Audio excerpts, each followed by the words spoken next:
Hi, this is Tony from the Training Center. This video is on Moxi Engage and how to remove a contact and restore a contact all at the same time. So from the Engage platform, I'm going to click that tile, Engage.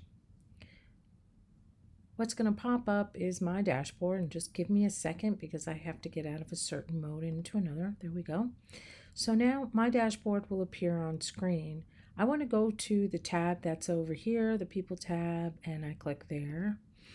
And what I'm looking for here are contacts I want to delete. Maybe I want to try to clean up my system a little bit.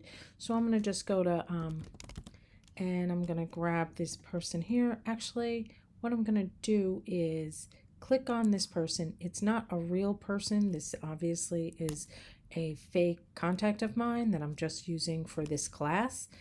If I click any box, you have to check the box and you'll see that these tabs will appear.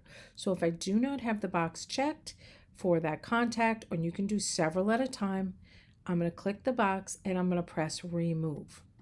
Once I do that, it's going to ask me, why do I want to remove this contact? I'm just going to say it's cold, or they're undesired, or they're other.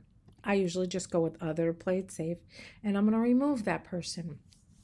So now that person is removed from my contact database. However, just so you know, your contacts really never get removed. So if you go over here under your photo and click on this little gear, you're going to see Manage Removed. And that's what you're going to click on if you want to restore that contact back to your system. You just click on Restore and press Done, and now that contact will come back to my agent dashboard. You may have to refresh it to see it pop back, but it will populate back. So that's how you restore contact. If you have any questions, please feel free to contact me at any time.